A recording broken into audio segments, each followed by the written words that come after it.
Hey, Mr. Osborne, come on in. Come on in. Oh, yeah, thanks. Can I sit Yeah. right So here? we went over your mortgage application. Okay. Everything's. I can't actually say that it didn't look normal.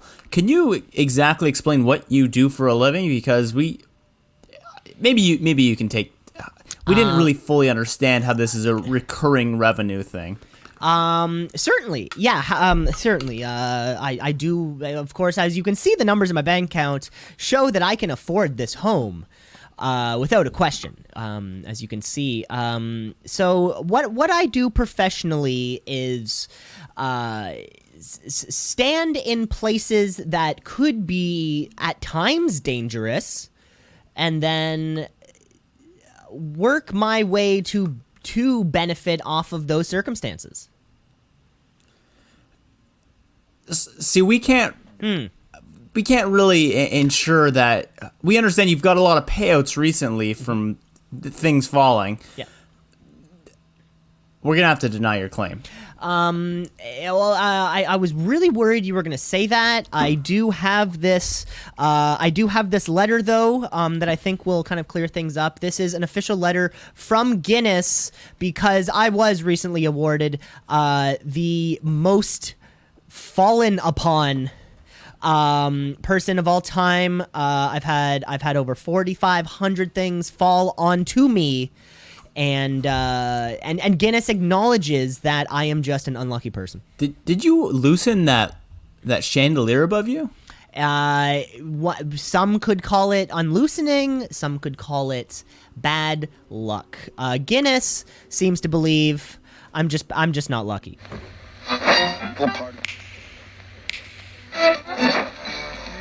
Continuing Tonight on Two Seas in a Pod. 96.7 on your...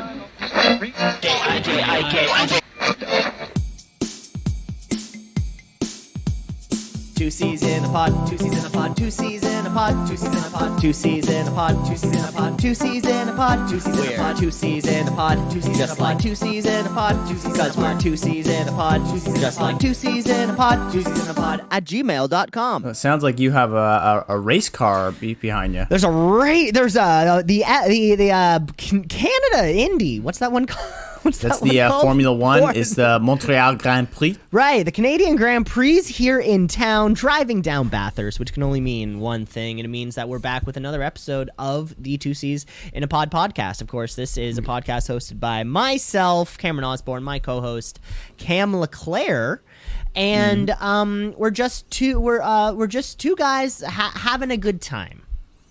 We do our best. It's your radio show. That's not a real radio show, but covers all the news of traffic, radio, weather, and fake news. Sometimes real news, sometimes fake weather, sometimes real weather. Are you gonna get traffic updates up to the date every 15 minutes, or every time you listen to the show? Of course, and you never know when a raunchy guest is going to stop by. Of course, Someone sexy. the show has an open door, open couch policy, as it were. There's a couch just sort of sitting in the corner of the Two C's in a Pod broadcast room with a microphone ready to go. Yeah, and we say, it takes quite a bit to be a model with this firm, and you're going to require some specific things from you. And then it gets very bad very quickly, and that's how things come on Two Seasons Pod here.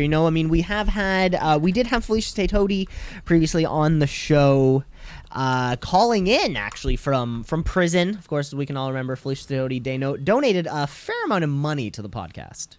Yeah, sums and sums of money, which we have gambled away. It's all gone. Of course, as you know... You really got to get that under control, Cam. As you know, the show has been given approximately $56 million over the course of these 27 some odd weeks. And we have used that money to do some really good things. We're employing about 106 people. Guinness has really taken a fascination with this show. Not a great time in our lives. I can say that much. It's Cam, I was going to say quite the contrary. We are in a business We just moved offices, of course, as you know. We built a new building to truly support all of the work that goes into this show. Oh, do you think the auditors are going to listen to this? Yeah, no, we've definitely done all that. It's been booming business. Financials are tight, clean, but I do think you should maybe stop watching Korean baseball and gambling on that. Not that you were at any point. Yes, when it comes to sports I like to watch, I definitely think that North Korean baseball is wild. It's the only thing we got going on. Now, you're talking about North Korean baseball, right? Not the popularized South Korean baseball that has little stuffed animals and stuff in the background? Not stuffed animals, sex dolls. Sex dolls, right. That was a headline recently, of course. You guys gotta check out the photos. I did see somebody somewhere had replaced the sex dolls with stuffed animals, SpongeBob's and little unicorns and things like that, and it's horrifying. I don't know which is more. I don't know which is worse. I really don't know which is worse. I would say the stuffed animals. It'd be so creepy playing in a full stadium of stuffed animals. And also, I haven't been around a stuffed animal in a long time. I think just, maybe it would unsettle me at first. I haven't been around one. Yeah, I mean, we always babysit dogs, so we have stuffed animals here that the dogs rip in and play with. Of course. I'm somewhat accustomed to them, but having hundreds of them staring at me while I'm trying to do my job would be terrifying. Especially while you're on the mound. Like, if you're a catcher, these sex dolls or plush animals would be nowhere near your field of vision. It would be just fine. If you're batting, you could probably get away with it. You're not going to see a SpongeBob in center field. But the thing is, if you're right field and there hasn't been a ball come to you all day, you might just start looking around, and your mind might start tricking you a little bit. You might start seeing some things move, and you're not going to play as well as you thought you would. Of course, by habit, you catch a pop fly, you toss it to some kid in the crowd, but it's actually just a little stuffed animal, and then people have to come and put the stuffed animal back up, because that's the only way to say that sports are back. Sports are back. Sports are back. UFC's back as hell. Did you watch the fights last weekend? No, because they did not take place on Fight Island. Oh, you only watched. Do you hear where Fight Island is, though? Yeah, it's Abu Dhabi. Like it's a man-made island. It's a man-made island that they've already done 2 shows on. Oh, it's not a real. Yeah, I know. Oh, okay. Real disappointing. I pictured like a Survivor-esque type of thing with a lot of those like tiki torches burning, the masks. That same guy's hosting it. I was hoping so, but they really disappointed me. They really, if it's actually just something they've been before. I mean, I already knew it was a man-made island. That perfectly nice sand. Well, you remember, you actually were up the time that we watched Khabib versus Dustin Poirier fight. And it was like at 4:00, right? Oh, it was at a very weird time. That was one of like it was such a great weekend that I had, Cam. Not only getting to see you and all my other friends, but there's something about watching a main event fight at 4 p.m. that just gets you excited for the evening to come. So I wish I could say it's going to happen again, but now what they're doing, because they need pay-per-view buys, not buyers in the seats, is they're shifting the time not to local time, but to local U.S. time. Mm-hmm. So the main event in their local time is going to start, I believe, at 6 a.m. That's sick. That's so funny. That is ridiculous. That means undercard people are going to be starting at 2 a.m., 3 a.m. in the morning. Well, yeah, you'd have to arrive early, adjust your sleep schedule, then you go for it. They're doing You don't adjust your sleep schedule. That's the thing. You do not. You come from the U.S., and you just, you pretend that you're still living on U.S. time. Or what you could do is, I'm sure, and again, not a UFC trainer. I have no UFC training experience, nor do I probably want to be a UFC trainer. It just seems like a lot of work at this point in my life, right? I'm going to say that they probably have a way around. They've thought about this. No, they haven't. We're the first people to think about it. Get on Abu Dhabi time here in America. No, Cam, that's not a good idea. Why not? Because then what time are you going to go to sleep then? Well, you just do it 3 days. I don't know, how long does it take someone to adjust to a new time zone? You take 2 days. 4 days. To go. 4 days. I think it's No. I think it's an hour for every hour, or sorry, a day for every hour, they say. It's been a good decade since Do you think you'd be at your peak performance at 3 a.m.? No, that's why you adjust your body. I don't know. There's science. There has to be, like, people have thought about just you go to bed at a weird time for a day, wake up in Abu Dhabi, you'll probably be fine. All right, sure. It's going to be bizarre, though. I don't know why that's the aspect of Fight Island that is holding you back, is the time difference, not...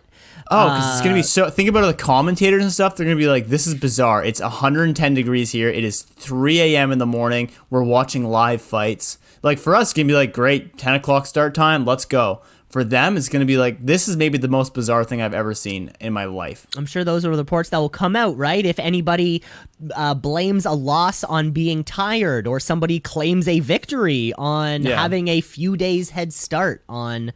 I mean, Cam, do you have any details about how long these fighters are allowed to stay before and after the fights? Presumably there is some kind of lodging for at least 24 hours. Is there a chance that a few of the fighters could arrive 72 hours in advance and really acclimatize themselves to this new schedule? They're going to have to spend a little bit of time there, but the thing is, once they're there, they have to stay there. And they can't bring any family. It's going to be just like their own little island where everyone gets tested all the time. Oh, that's fine. I haven't seen my family in 5 months. You don't see me complaining about it. I went and got a test. It was quite the exhilarating experience. Oh, nice. How'd that go? Sounds fun. So I had a little bit of a throat tickle, and I wanted to make sure that I wasn't infecting anybody in the house.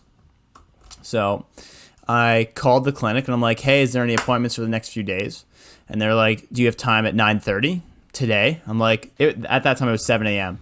And I'm like, I can't. I have a meeting. And they're like, how about 10:10? So I guess like the next time slot. I'm like, sure.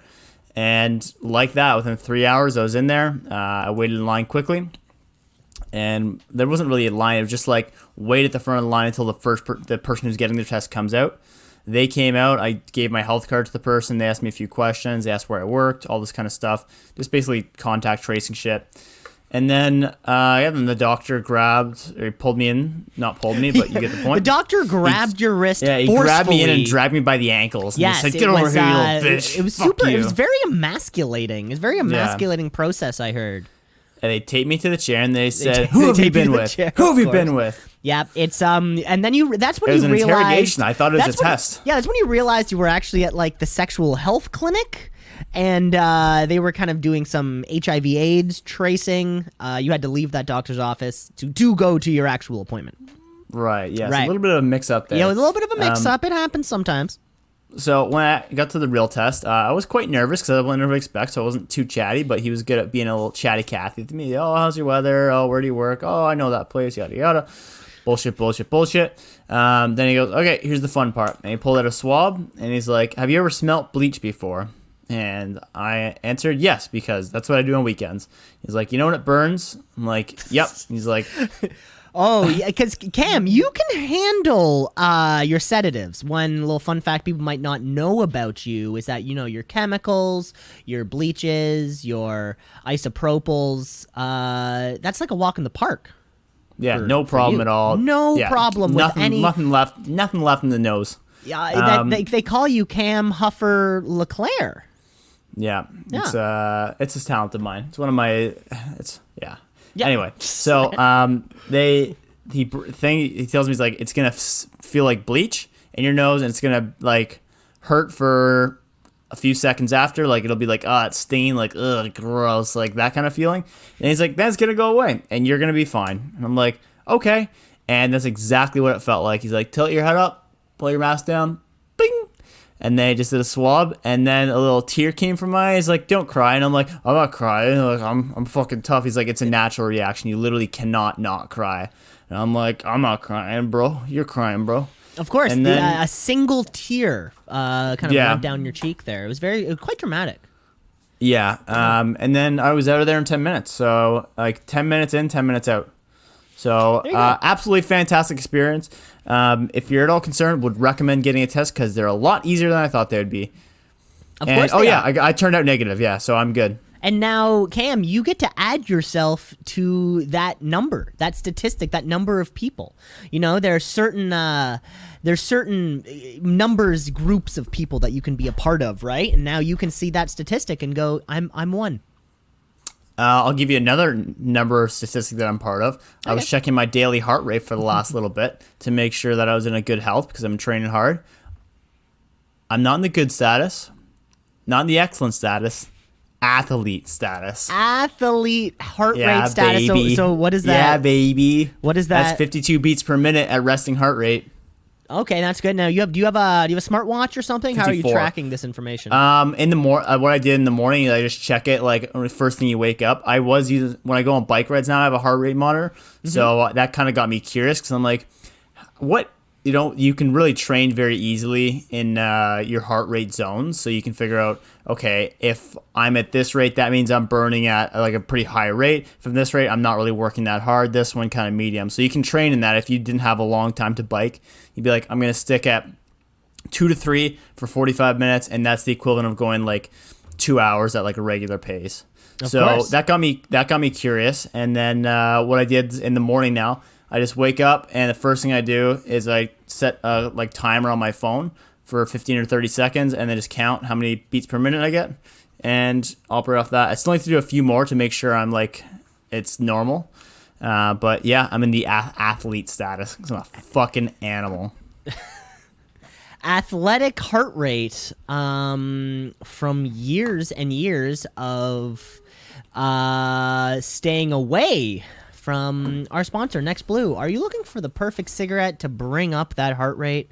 Come on, baby. Do you want a resting heart rate of 82 beats per minute? You're always Come on, just baby, rolling. let my fire. Next Blue. Try to set the night on fire. What does that have to do with our sponsor, Next Blue? Because you light the cigarette on fire. That's a stretch. I'm pretty sure he's talking about like turning me on sexually. No, it's about lighting a cigarette. Yeah. Little known information. None of the songs that Jim Morrison and the Doors ever wrote were actually about anything besides they were just owned by big. They were owned by Big Tobacco. Fun fact. Little fact there. A lot of people think that Jim Morrison, drowned in one of those like vomiting, alcoholism-induced situations. It's not true. He actually smoked himself to death. Right. Very rare that you can actually have so many cigarettes in a row that you just fall. You never know. You never know. If you're looking for more fun facts, stay tuned to the end of the episode where I will be giving another fun fact as I've been doing for the last few weeks. Stay tuned for that. Hey, I got a game for you, bud. Perfect. What's happening? So I know that with these times, we're all facing a little bit of financial hardship, and with financial hardship comes a little more boozing. So I got a bracket of the best budget beers in Ontario for you. Perfect, Cam. This sounds a lot of fun. You know me as a non-budget beer drinker. This is something that's right up my alley. Perfect. Yeah, Cam, you definitely are not one to cheap out on beers, but I'm sure you've had at least one of each, and you can tell me which one tastes like more piss. Now, I want you to pick the best one here. I want you to pick the best tasting one here, but they're all not great.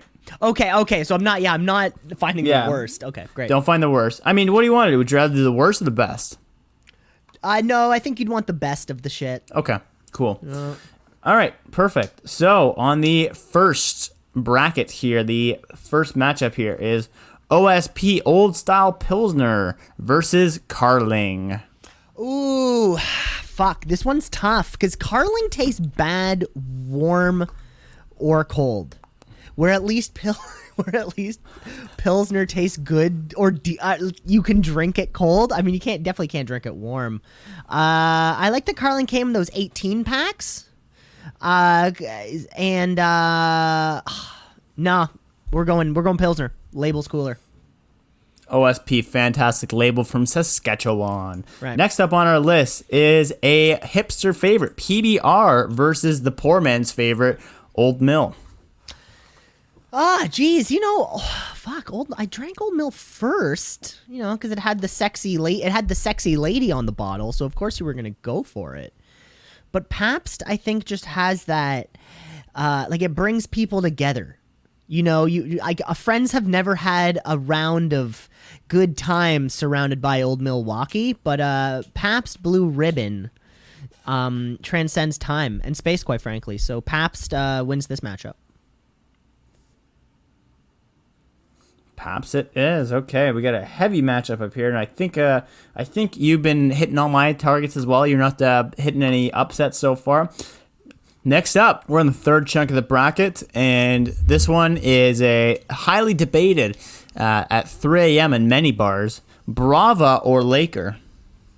Oh, neither one of these mean too much for me. So I have to go based on radio jingle alone. So is it Brava, the beer of summer? Or is it summertime. Or is it make her a Laker? It's a buck of beer. A buck of beer. Both some of the best radio jingles that you can think of. So I think I got to go Brava because it's a more it's a more fun theme. It's the beer of summer. Yeah. Oh, it's the summertime. Yeah. Oh, it's the summertime. I do really like Bravo with lime as well. If you're ever looking for something that's cheap but also kind of tastes like Corona. I was gonna say it's a Corona type taste. Yeah, because Corona's not good on its own, but if you have it with lime, it's great, and I feel it's very much similar to Brava. All right, next up on the list. This one's relatively new on the list. It's some call it a rookie.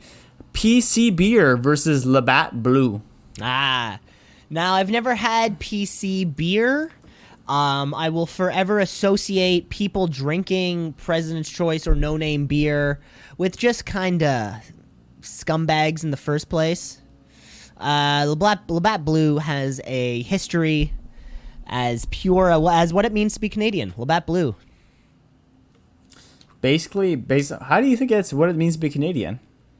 Aren't there like there's multiple arenas in small town, or in cities in I guess they did have a lot of ads back in the day about like being Canadian and stuff. When you're driving down certain stretches of highways, when you go past, breweries or ex-breweries. Remember that one Labatt Blue brewery that was actually like the Canada's biggest grow-op?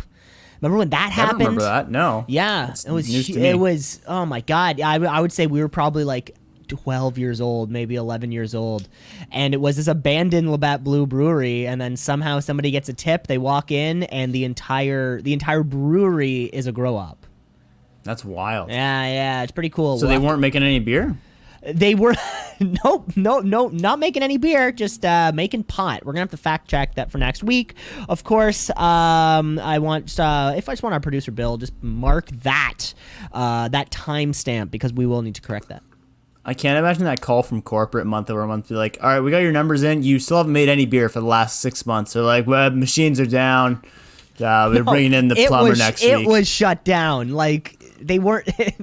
like, Labatt Blue didn't think that they were still making beer and were selling weed instead. Like, the whole plant, it was like, oh, Labatt Blue... Like, they still had, like, hundreds of employees. They're like, what are you guys doing down there? They're still paying We're going to have a site visit insurance. soon. You're like, all right, everyone needs to pretend that we're making beer. They're coming in today. Quick, everyone. I love one of those situations. Yeah, they need to... Like, is it smelling here? It's like, that's the fresh smell of hops, sir. It's like, Yes, it doesn't smell like hops. They just get to relive that situation of, like you had a party when your parents weren't home, and then your parents just get home right after you cleaned everything up. And then they all gotta hide. Yeah, everyone's hiding behind drapes and things like that. Classic. What a classic movie trope. Is that what it's called? That is exactly what it's called, Cam. I'm so proud. Fuck, I'm so good with words. My brain's firing at like way faster than my heart rate is. Now that we've watched 3 movies together and talked about them, I might as well be able to submit my votes for Oscars. Pretty much for Oscars. Cam, we're on the second round of our March. We're on the second round of our March Madness bracket. I would love to hear what the results are. Okay, perfect. So next up on the hop, we have OSP, Old Style Pilsner, which I will say, every time I go into the beer store for ask for Old Style Pilsner, I say Pilsner, and they say Old Style. I say, you know it, sweetheart. And then I give it a little kiss on the cheek. Versus Pabst Blue Ribbon. Okay, perfect. Pilsner and Pabst. Pilsner and Pabst, both are super cool. But I'm worried that Pabst Blue Ribbon is going to walk away with this competition. They've meant so much to me in my hood, in my childhood, through teenhood, through adulthood. We're gonna have to take Pabst on this round. Okay, awesome. Pabst Blue Ribbon PBR going to the finals here. So this is I think they pretty much have it locked in here, but let's go to that second round here, the struggling round of Brava versus Labatt Blue. I mean, Labatt Blue, they had the grow up, they had the what it means to be Canadian, but Brava still has that goddamn theme song despite all the competition. A later seed coming in hot, a Cinderella story. Brava, the beer of summer, is going to the finals. The beer of summer. Oh, it's the summertime. And last up we have, this could be a runaway, Brava versus PBR, the favorite of hipsters and the favorite of people who don't want to buy Corona but want that lime taste. Now this is really a battle of the two styles, right? We have the old school Pabst Blue Ribbon with the fun new school. Let's just have a good time in the summer. Pabst doesn't have that truly iconic theme song that Brava does, but Brava does not have the storied history and logo definition of the Pabst Blue Ribbon. This is a very hard competition, but just because it was on tap at Chainsaw, rest in peace, Pabst Blue Ribbon. Bing, bing, bing, bing, bing. PBR is our grand finale winner as the best budget beer for those times where you're pinching pennies, but you still need a drink. PBR, not the beer of summer, but number one in our hearts. Now, there was a very strong playoff for that 8th seed. It came down to the final game, and Busch was in there. Busch just couldn't quite I did not come put Busch through Light at in the there. end. Forgot about that. Just Busch. Normal Busch is fine. No, Busch Light. It's got to be Busch Light. It's gonna be. It's gonna taste like piss otherwise. It's gonna taste like piss. Well, Cam, that was a lot of fun because I'm sure everyone loves some discounted beer. And Cam, since we got one March Madness, I say we double it up with another March Madness coming straight to you. That's right. It's Two Season Pod radio show podcast, famously using that DJ Khaled air horn effect. Of course, that's a sound effect we splice in later on in the show. And we've been splicing it in so much during this particular show just to truly emphasize what we're talking about here. Cam, you gave me some discount beer. Of course, in the past we had a fast food March Madness, which was a lot of fun. I think we had some of our favorite mascots. But Cameron, what I have for you today is some March Madness, the top sandwiches. Ooh. Okay, so I'm going to give you, same thing, you're going to get 8 sandwiches. I want you to picture them in your ideal fashion. Whether the bread whatever the bread is, if it's the version that mom made, crusts on, crusts off, whatever you feel like it is, you're going to get these matchups. Cam, coming in with the first round, a classic ham and Swiss, and a peanut butter and jelly sandwich. Ooh, okay. So my peanut butter and jelly sandwich. I'm not doing it healthy. I'm gonna definitely go with that Wonder Bread. Slap on a nice thick layer of peanut butter and even thicker layer of jam. You better cut not the corners off it, but cut it in a diagonal fashion, or else I'm not touching that shit. Now, how do I want that ham and Swiss?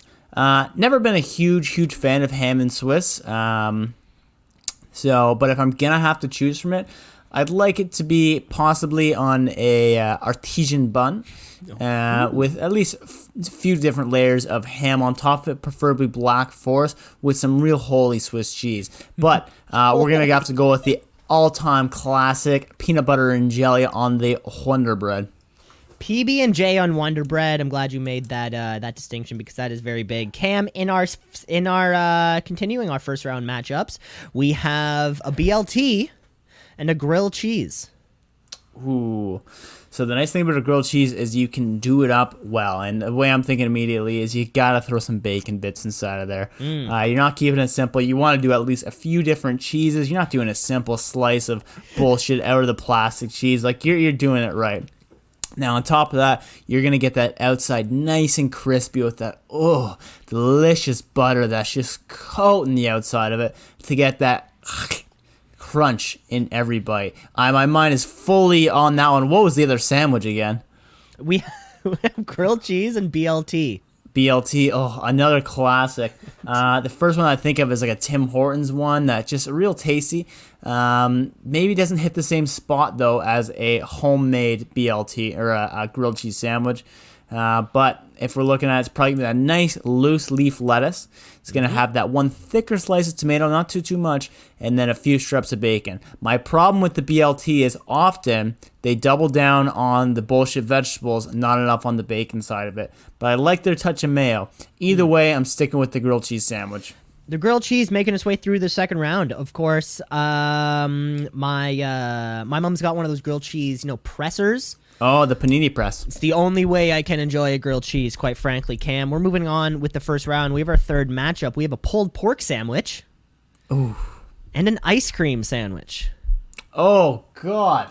Yeah. Holy smokes. Yes. I was not expecting this. Coming out of nowhere, the team from Iceland providing to them the cold treat on a summer's afternoon, the pulled pork and the ice cream sandwich.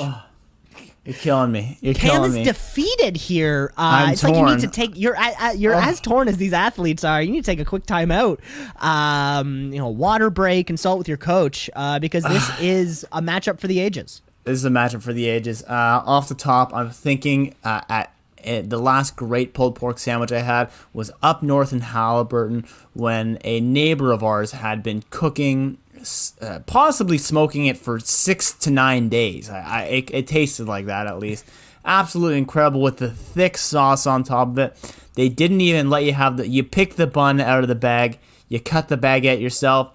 It's one of those artesian buns again. You rip out and that fluff bread and stuff, so you can get a little more pulled pork in there, so you make a concave shape. Pocket, like it's a little bread pocket. Yeah. And if you're not putting coleslaw in with it, then what the hell are you doing? Okay, You slapped it in there. You slap a little bit of coleslaw, and oh my God, the summertime dream of a nice pulled pork sandwich. But on the other hand, oh my God, did I have a delicious ice cream sandwich the other day.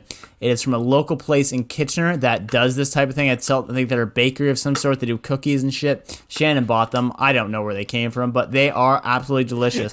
Now, I'm not talking, there's a few different options here. The first one we have is that brown, I don't even know what that brown stuff is. Of the ice cream sandwich. It's like the cookie nougat. The nougat, yeah, whatever that is. That's good, and those often come in like boxes of like 8 or something that you can get at the grocery store. But what I prefer is just the cookie. The big cookie on top, big cookie on bottom with that puck of vanilla ice cream or whatever you want inside of it. Oreo ice cream. Little bit tougher to eat, but I can't say no to it, and that's going to have to give my vote to the ice cream sandwich. The ice cream sandwich making its way over the pulled pork and coleslaw. Huge first round matchup, Cam. We're finishing off the first round here. We have a tuna melt and a breakfast sandwich. Interesting. So the thing with the breakfast sandwich is you can do a lot of things with it. Now I'm going to tell you a quick story about a breakfast sandwich because I think everyone in their mind has a pretty good idea of what a breakfast sandwich is. We can all kind of picture, some people may be thinking a bagel, some people might be thinking about an English muffin, an egg, probably some bacon or sausage, cheese. Exactly, and those all sound great. Now, the one time I was working in a corporate office, and I asked someone that I was working with, hey, can you go down, you're going to get shit, can you grab me a breakfast sandwich? And she's like, what do you want? And I'm like, kind of use reason, right? Just throw on regular, I'm not picking. She comes back with a piece of toast, not like bagel or anything, piece of toast and an egg on it. That's it. What the hell are you thinking? Like, and she was like, it was $7. I'm like, this is not $7. Like, did you eat everything else on it? Like, what the hell is this? I was pissed. In my perfect world, we're talking about a nice sesame seed bagel, that nice egg flipped over one time, bacon, lettuce, tomato, a little bit of mayonnaise, salt and pepper, maybe a sausage. Fuck, throw it all on there. I don't care. Oh, God, the taste. Oh, I love it. especially when you're driving, you pick one of those babies up, you're just crunching down on it while you're Eating driving. with one hand while driving with the other. Oh, fuck yeah. I drive a stick car. I still do that shit. Yep. Sometimes I have no hands on the wheel. Out of all the foods to eat while driving, breakfast sandwiches is right up there. Definitely up there. Yeah. And my second option, what was the second option Was again? the tuna melt. Yeah, see, this one's off the list already. Not the biggest fan of the tuna melt. Just not the biggest fan of fish sandwiches. I'll sometimes do a tuna sandwich when I need some protein and I'm done after a workout, where I just get a can of tuna, put a little bit of this and that in it, chop up some onions, throw it in there, throw on a piece of toast. You get that good protein, a little bit of carbs, you're laughing. But fuck, that doesn't even compare to a good breakfast sandwich. Breakfast sandwich, take the win there. Breakfast sandwich taking the win. That completes all of our first round matchups. Second round is coming out hot here. To the very first sandwich you picked, the peanut butter and jelly is taking on the grilled cheese. Ooh, tough matchup. Definitely some of the basics that we're looking at here, but each have their own strengths to them. Definitely two things that can be made by 6-year-olds, but not perfected. It takes years to get good at these type of things. That's you know, these are some of the first sandwiches you are ever taught how to make, and probably the first 3-4 years of them sucks. Yeah. Yeah. Now, my problem with the peanut butter and jelly is it's kind of hard to make it better, right? It's very good off the hop, and you can't really improve on it. You can't make it gourmet. A grilled cheese, on the other hand, if you get that right bread and you get that rice crunch, crunch, crunch, right on the outside of it, oh, with the 4 layers of cheese, mamma mia, throw a little bacon on there and slap me and call me Sally. That's taking the win right there. Grilled cheese coming away with it. I remember the first time I added something inside of grilled cheese when I made a grilled cheese, and I didn't know you could do that. You ever got a tomato inside of it? Yeah, I think that's what it was. It was a tomato with some and then some bacon, that kind of ripped up bacon and put in there. And I was like, oh shit, I didn't know that you could put stuff into a grilled cheese sandwich. My mind was blown. I was probably about 17. Cam, our next second round matchup, and remember, the winner that you choose in this round will be facing grilled cheese in the final. We have an ice cream sandwich and a breakfast sandwich. Oh, damn. Absolutely two different points in my life, when I wake up and before I go to bed. Which part do I value more? Is it an after dessert treat, or I'm just enjoying every single bite of that? Only nice to have in the summertime, not so much in the wintertime. A decadent treat. Or do I look for that classic staple, the one where you can make it home, the one where you can get it the Starbucks ones? I'm not even gonna fuck with those at all. Those aren't very good. No. But I think you can make both of these. Actually, no, I'm not gonna say you can make an ice cream sandwich that well. I think to get a really good ice cream sandwich, you have to buy it from somewhere who knows what they're doing, because they have good cookies there. They're a good bakery. They have good ice cream. And then the breakfast sandwich, I'd say Tim Hortons is a pretty good damn breakfast sandwich. I think McDonald's is a very good breakfast sandwich. But I'm going to have to go ahead and pick the ice cream sandwich, just because of how much of a decadent treat it is, how much of a novelty it is, and, how much it means to me as a person. Oh, so ice cream sandwich is the answer. Sorry, can you say that again? Sorry, cut out for a sec. Ice cream sandwich is the answer. Perfect. Yeah, absolute fantastic sandwich. Wasn't expecting it to be on there, but I like it. And that's where a lot of these teams come in, right? You never expect the 32nd seed to make their way all the way down to the Final Four, but sometimes they do, Cam. So what you have found yourself is a final of two of some of mankind's favorite treats on opposite end of the spectrum, Cam. On the one side, we have a grilled cheese sandwich, and on the other side, we have an ice cream sandwich. It's I think this is what this is going to come down to, is preference right now, because I think both of these are fantastic. But if I had to pick, and if I had someone come to my door right now and they said, hey, we got a delivery for you, you better have an ice cream sandwich. That's going to take the win. The frozen treat. The frozen delight of an ice cream sandwich walking away with the win, Cam. Listeners at home, we hope that you're sitting there and saying to yourself, fuck, I could really use an ice cream sandwich right now. We all could. We could all, whether we're taking it out of a packet, no frills, or we're getting one of those nice Oreo chunky ice cream sandwiches from the little pull freezer at the convenience store. We all want one right now. It's hot as balls. Ice cream sandwich. What was your number one seed on that one? Well, in that whole in the whole thing. Yeah. Breakfast sandwich was my number one because that was my 1-8 matchup. What was your last one? Pardon? What was your 8 again then? Was it tuna melt? Tuna melt was my 8. Yeah. Yeah, that one didn't stand a chance. Breakfast was my 1. Then I had PB&J at 2, ham and Swiss at 7, pulled pork at 3, ice cream at 6. So my 6 seed made it all the way through for you, and then grilled cheese at 4, BLT at 5. Okay, well, just so everyone knows my list at home, OSP was number 1 on my list, Brava 2, PBR 3, PC Beer 4, Labatt Blue 5, Old Mill 6, Laker 7, Carling 8. So who did you have winning? Who won your beer bracket?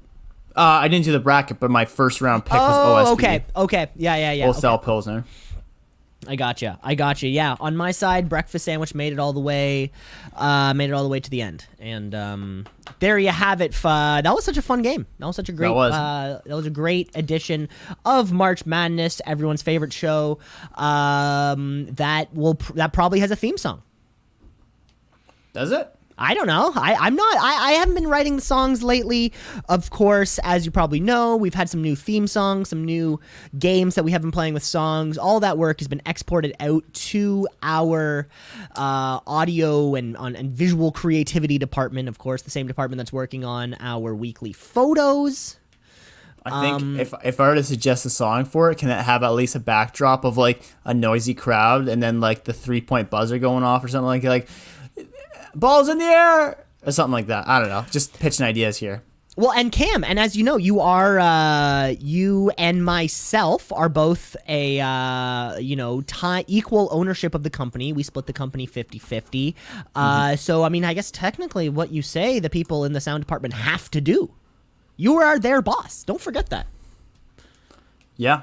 It's nice being king. Put it that way. It's nice being king. It's good to be king. The other day I was walking past the little kitchenette that they have, and some of the employees were just kind of talking about pouring their coffee. I just took their cups of coffee and just drank it myself. It's my coffee. I'm in charge. That's right. Yeah, I think we should maybe consider closing the office down for a bit. But you know what? I don't trust our employees at all. So no, I'm just gonna say it here. I think they're useless. Of course, none of our employees know any sort of alarm codes or anything like that. Nobody's allowed to have any keys or any access keys. You have to pick them up and drop them off as you arrive and leave the offices because we have had a problem with somebody trying to unlock our bottomless piggy bank. It's a big problem. Big problem we've been having, Cam? Yeah, I think the best idea we've had for the office so far is the snitching system, where you are rewarded if you see your colleague not doing work with a little bit of a pay bump. You get $1 every time. You get it's called we call it buck of shucks. Over here at the Two Season Pod building, you get $1 every time you shuck on an employee. Of course, we've been contacting those at Webster's Dictionary, trying to include the word shuck to be a synonym for the word to rat out or to snitch. They haven't gotten back to us, not as quickly as Guinness seems to be fixated on this program. Beautiful.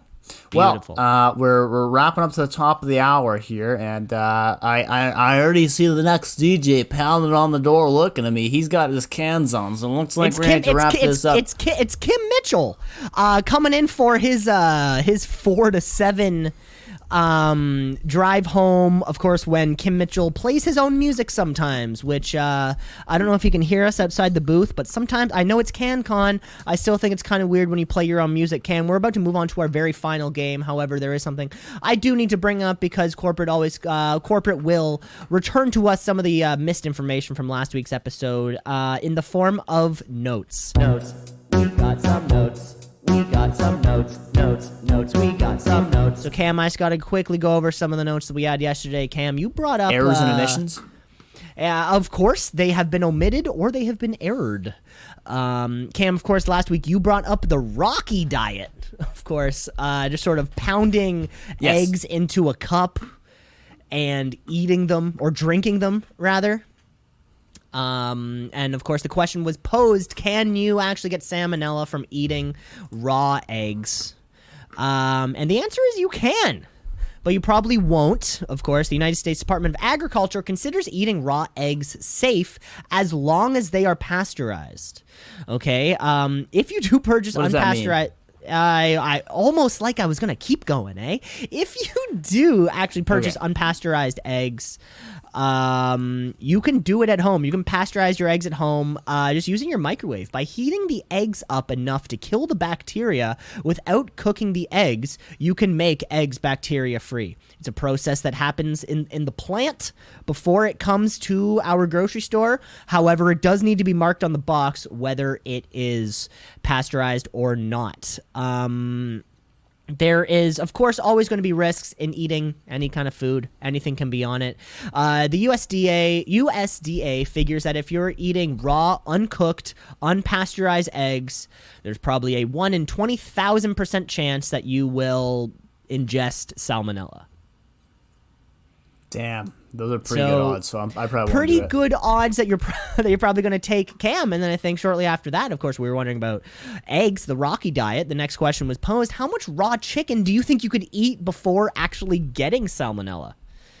It seems like you're kind of playing the odds game on that one too. So in a 2008 report by the CDC and Consumer Reports found that 16% of store-bought uncooked chicken was contaminated with salmonella. Only 16%. Didn't I say 1 in 5 last week? You did say 1 in 5, coming up around 20, so goddamn, that's pretty damn close. However, it seems as though we should really be concerned with another common food poisoning bacteria known as Campylobacter. Campylobacter. Oh, yes. We're bringing our local scientist for this. Local scientist, tell us about this. Okay, so Campylobacter is another bacteria that you can find, of course, that lives on uncooked chicken breasts, and we actually found that 63% of the same store-bought chicken actually contained the bacteria which we very interesting, doctor. which we know as Campylobacter. Get out of here, nerd. No nerds on the show, by the way, Cam. We Kick should rocks, come nerd. out. All right, back on the show. We got Kim Mitchell banging on the door. Kim Mitchell's that guy. banging on the door. He's just doing his rock and roll duty. And that's the amount of applause we need to hold Cam, because out of all the chicken that this particular focus group sampled, only 8% of the chicken actually contained both forms of bacteria, the salmonella and the Campylobacter. And in the same sample size, 29% of chickens were actually found to be free of both. They sampled something like 3,500 different chicken samples from various markets across, sort of everywhere. It's a fucking numbers game. I'm just gonna say cook your chicken. I mean, that's gonna have to be my professional opinion. Lovely. Well, thank you for that, food and health scientist, Dr. Rosborn. Not related. He is out of the building. No relation. Surprisingly. Coming up, news, traffic, and weather. News. We'll coming up in a second, but traffic, not bad. Weather, it's pretty fucking hot outside. Yes, a high of 31, I think, today, Cam. As you can probably see, I'm getting a nice tan on right now. Of course, I'm looking, we're outside a lot in the heat and the sun, and things are looking great over here in Toronto, Ontario. Now we're back to you.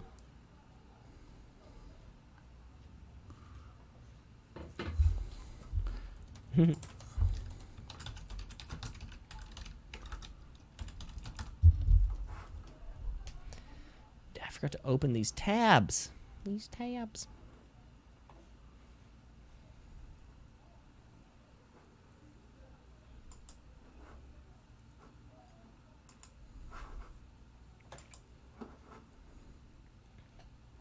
Give it a second.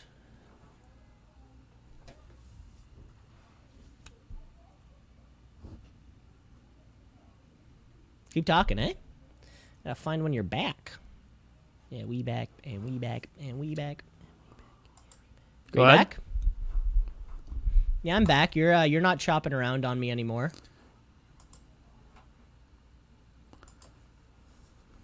Yeah, now I'm back. Perfect. No, you're good now. Yeah. We know. Yeah, internet's too slow. No, I think whenever because I had to restart the computer. Then whenever you open tabs, it just takes up bandwidth, right? Like it's Right. It's the internet. Cam, it's about time we end the show because the weather and traffic isn't going anywhere, certainly not anywhere soon. So we need to get to our final segment because Kim Mitchell's banging on that door, as we all know. It is time to play Headline or Asinine. Hey, headline or asinine.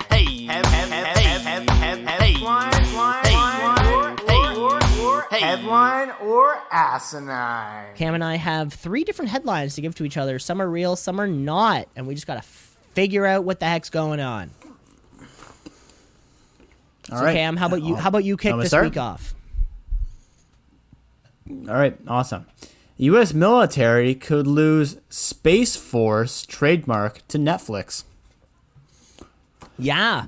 No, I was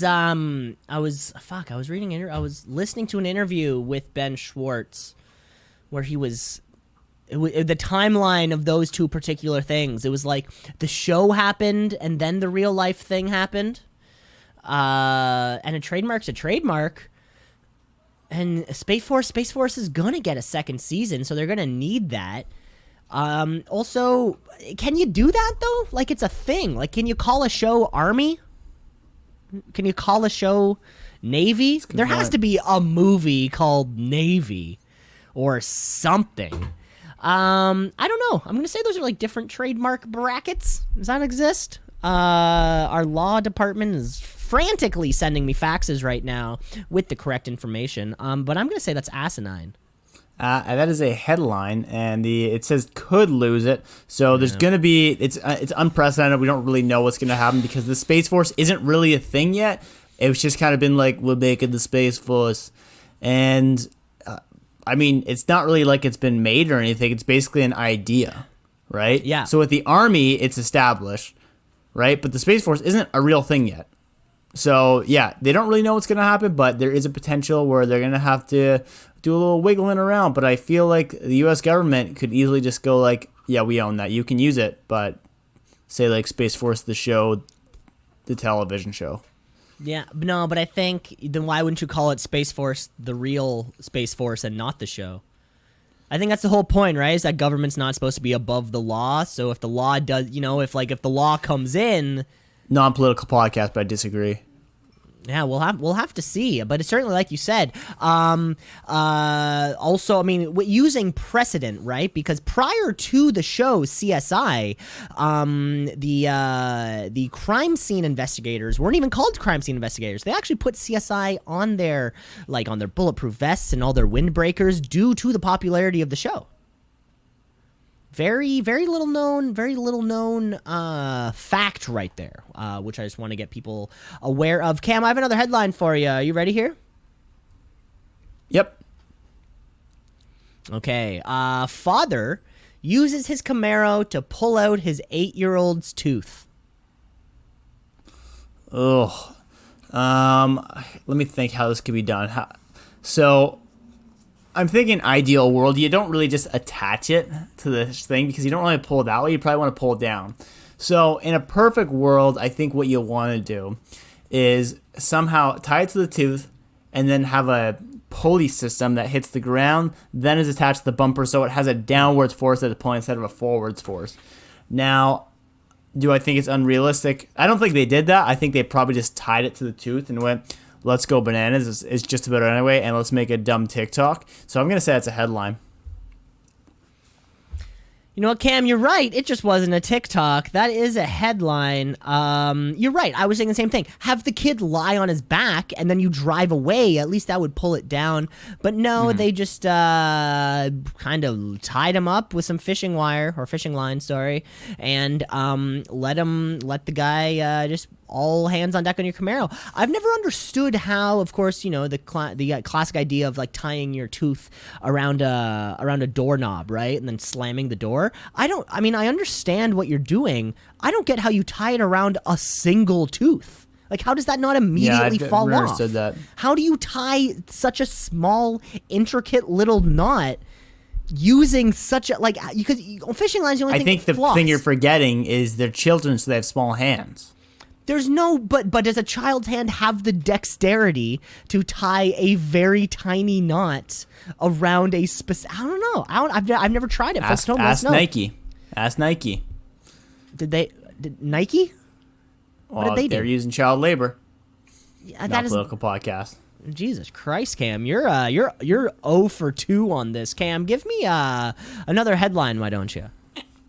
Woman in China sends 100 kilograms of onions to ex-boyfriend to make him cry.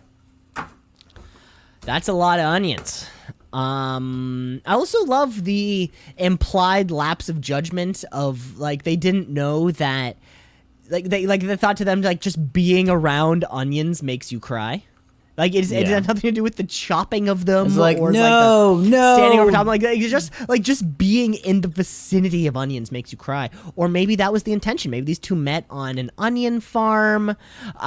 Maybe in the bedroom. And a lot of people use strawberries and chocolate, but maybe they used to sort of rub onions on each other, saute them, red onions, white onions. You could probably get a little kinky with something like that. That being said, though, nothing. Onions make me cry, so I'm gonna say that's a headline. That is a headline from China where a woman who was crying for 3 days after the breakup saw her boyfriend was not that disgruntled by the relationship and sent 100 kilograms of onions to the door, stacked on the front with the note, "I cried, now it's your turn." That's like, what, 250 pounds? Like, that's huge. Yeah, and that's why I questioned the article, onions. honestly, because I'm like, that's a lot of onions. Like, which delivery service is delivering 250 pounds of onions to one person that's not a restaurant? Like, that just seems like a waste of onions. Yeah, it's pretty dumb. Also, maybe it's after not real. I don't know. It was a headline. I read it. I think after crying for 3 days straight, your body would be like so depleted of all like moisture, and any salt that was in your body is just gone. It's like when you get the flu and you just keep puking, then you're I got nothing left. You're depleted, maybe a little lightheaded. You don't quite know what's going on. You forget that you actually need to cut the onions in order to cry a little bit. But there you have it. It was a headline. As far as we're concerned, is a headline. Cam, I got another one here for you. Woman accused of using her breasts to assault a man outside of a gas station. Ooh, wow. There's been some big old titties slapping around back and forth. Tig olds, baby. Tig olds. Now, I question this because I don't know how much offense you can really amount without the other person being very close to you. And if they're very close to you, I feel like maybe they're kind of getting in your face a little bit. So I'm going to call asinine on this one. Cam, this is a headline here for you. Isn't it weird, though? It happened somewhere around Atlanta, I guess, a town named Athens. What happened? So this woman, 28-year-old, goes into a gas station to pay for the gas that she's used, forgets her wallet, leaves, and then in that time, somebody else comes up to the counter to pay. This woman is demanding that he step aside because she just stepped out to get her wallet. She may be in a hurry. He says, no, I'm just going to pay. She starts disagreeing with him, and there's ends up being this little kerfuffle between the two, and the two start getting physical, and eventually the pushing and shoving starts coming upside. And when the employee makes his way outside, he reported that she was sitting on top of him, grabbing her breasts and smacking him across the face. Wow. Yeah, that's pretty much it. So she was staying on top of this guy. Eventually, the situation like goes aside. I don't think no police officers were called or anything. The group leaves in a car. Later on, a few days later, the man did press charges, and no update on that. But he got beat up by some tits. So there you go. Incredible. This is the news we come here for. Next up, local story. Toronto man says Canada Post just delivered package from 8 years ago. Yeah, shit gets lost, man. Shit gets lost. I have, we all must have stuff of people that we forgot to give back, and it's not that we forgot to give back, it's that we forgot we had it. I'm sure there has to be certain crevices and corners of Canada Post or of FedEx that, a little package can just stuff behind, right? Picture like a little note, a little letter to Santa that fell between the cracks. A young girl's wishes, Christmas time dreams, just kind of lost. I bet Canada Post is probably shipping a lot lately. They have, I've been purchasing a few things off of Amazon myself, so or maybe they have more time on their hands. Maybe they're redoing the infrastructure and they're getting rid of all the desks and adding standing desks or something, and under one of the desks they found a little package. I'm more curious what was in the package. That's a headline. That is a headline, and it was skincare cream. It was only a $5 package, so the guy originally ordered it to, I think he was in a place in Montreal, and then when it got there, it got returned to Santa because it was the wrong person. Then he asked the company to change it up. They're like, yeah, no problem, and because it was only $5, he just really didn't think much of it. He's like, fuck it, it got lost in the mail. And after that, 8 years later, he found it in a package, and he's like, fantastic. So Canada Post always coming through, just a little bit late. I mean, you got to think about that, right? If Amazon, if a package doesn't arrive at your house, Amazon or whoever it will probably refund you, resend the package, but it doesn't necessarily mean that the first package was not sent. It just never made it to the door. So a lot of steps in between there, too. Cam, I have one more headline here for you. Are you ready for it? Yep. It's wrong to use 2 spaces between sentences, so says Microsoft Word. It's wrong to use 2 spaces between sentences. So that's like, when I finish the sentence, if I'm typing it, I can't. I don't know. I think that's always the way that I've been taught to do it. But then again, my English skill is basically a second language, and I don't have a first. So I don't know if that's the right way to do it. I've kind of been told that's the best way to do it, but I feel like that might be just a little bit of a preference thing. And maybe Microsoft Word is putting their hammer down. So I'm going to say it's a asinine. That's a hi-yo, baby. I got a hi-yo for you. That's right. Microsoft has made its typographical decree that 2 spaces between sentences is too many. And in the new edition of Microsoft Word, if you put 2 spaces between a sentence, it will be marked as an error. Apparently, this comes from years. The habit of using 2 spaces is actually something from the old typewriter days, where typists would put 2 spaces between sentences to more clearly define the end of a sentence and the start of a new one. After that became the way that they would continue to teach typography, it did roll into when computers did come into effect.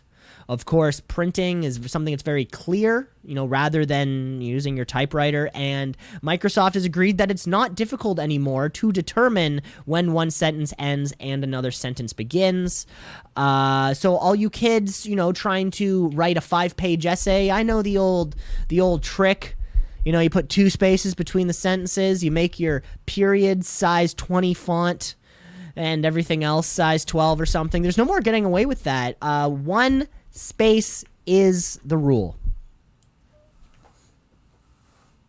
Incredible. I feel bad for any person that ever has to write an essay again. Thank God I don't. Thank God I'll never write another essay. And that should wrap it up. Kim Mitchell coming in live in the studio. Hey, what's going on, man? Kim, could you take the cigarette out of your mouth? This is a non-smoking zone. I guess we'll wrap it up here, Cam. Cam, we got to wrap it up. Thanks for listening again on the show. Of course, you can reach us at twoseasinapod@gmail.com because we're everywhere. Like, rate, review, like, and subscribe. Give us 5 stars in a comment because it'd be fun to get some of those. Now, Cam, if you don't mind, I'm gonna go for a soda. Oh, nice. And folks, never forget, the reason a sperm whale is called a sperm whale is because if you cut its head open, the oil inside looks like sperm. There you have it, folks. Take care.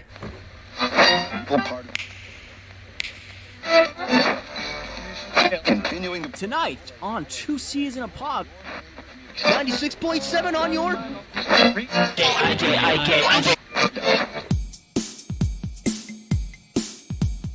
Two C's in a pod, 2 C's in a pod, 2 C's in a pod, 2 C's in a pod, 2 C's in a pod, 2 C's in a pod, 2 C's in a pod, 2 C's in a pod, 2 C's in a pod, 2 C's in a pod, 2 C's in a pod, because we're 2 C's in a pod, just like 2 C's in a pod, 2 C's in a pod at gmail.com.